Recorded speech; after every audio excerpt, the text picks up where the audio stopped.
I'm searching for a hydrofoil that unlocks 3 minutes of flat water pumping. This will allow us to connect between distant wakes on the lake and take trips up and down the lake on passing waves while starting from our docks.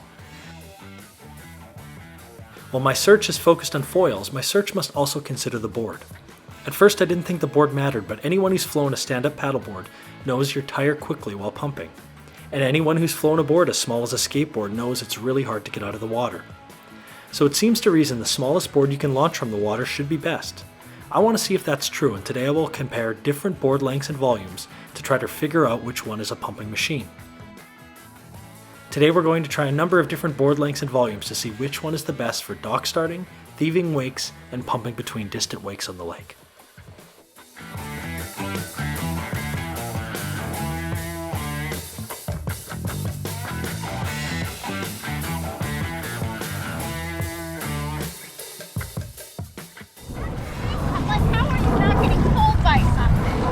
I'm pumping it like an animal.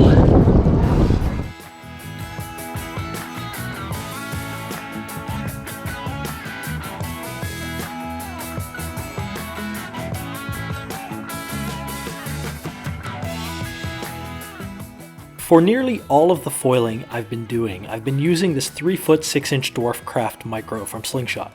At 5.2 pounds or 2.4 kilos, this is a light board. I purchased this at the end of the 2019 season, and there are two versions. This version is the Micro, which is thinner and lighter than the original. I've really enjoyed this board, and only recently did I try a larger board, and I found it challenging to pump. When a board is short and light, it looks easier to pump, and I found that both board size and weight are something that I've found to significantly affect my pumping. And when pumping, the length of the board matters just as much as the weight. When a board is long and extends way beyond the front of your foot, there's a lot of mast that's far from where the board pivots during the pump, which is about where the mast meets the board at the base plate. The further the board extends, the more energy you as a rider have to put into swinging the board up by pushing down with your back foot during the rise of the pump, and then slowing that upswing by applying pressure with your front foot. Ideally, all of the energy you deliver should be translated to the wing through a rigid base plate, mast, and fuselage.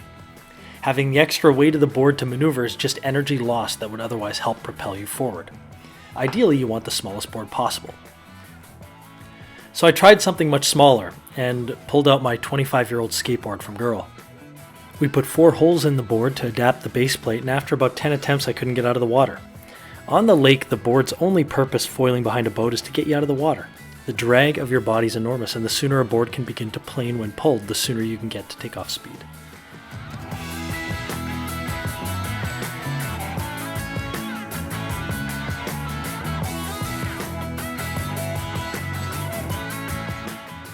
The skateboard just wasn't strong enough. Not only did it not plane very well, it eventually broke right at the front of the base plate. I did manage to surf on a wake skateboard, but while it was smaller, it was also heavier than my Dwarf Craft Micro, so I've stuck with my Dwarf Craft Micro.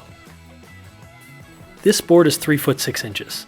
Imagine for a moment doubling the length of this board to 7 feet. That's how long a 7-foot board would be. You could see here a 7 foot 8 inch, 145 liter board from Slingshot. This is the Airstrike. Just look at the motion of the nose of the board. With the board this long, as the board pitches up and then pitches down, the displacement of the nose is enormous. And this just takes energy, and I can't pump for nearly as long. If I take a mid-range board like the 4 foot 8 inch Escape Pod from Ride Engine, it's 45 liters, and if I pair it with the same 1150 short fuselage and 460mm rear wing that I typically ride, and try it on the bungee, we can see how a smaller board, or a mid-range board, compare to one another.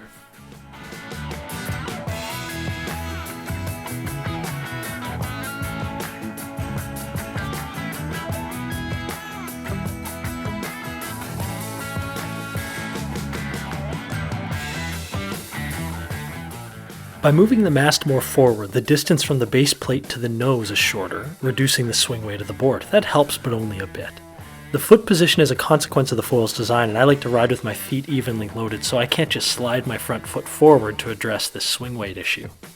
And when I compare these two boards, you can see how much closer to the nose my front foot is on the Dwarf Craft, just leaving less swing weight than the larger Escape Pod.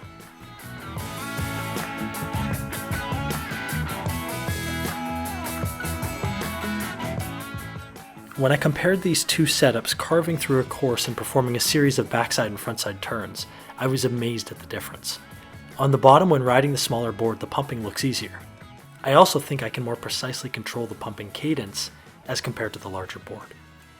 You can also see that I completed the course much faster, and I can tell you I was more tired after the test with the larger board.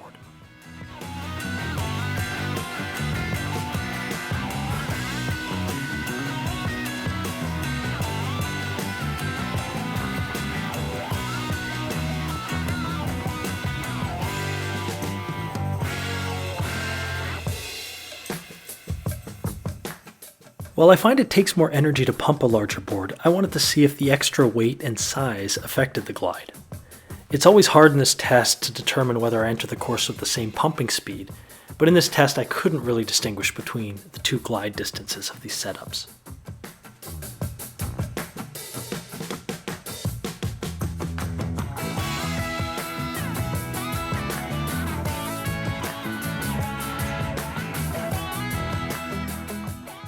I'm a big fan of small boards, and I recommend you find the smallest board you feel confident riding. I have a favorite today. It is my 11-liter Dwarfcraft from Slingshot. I've clocked more than 300 hours and it's still as good as new. I haven't found a reason to change.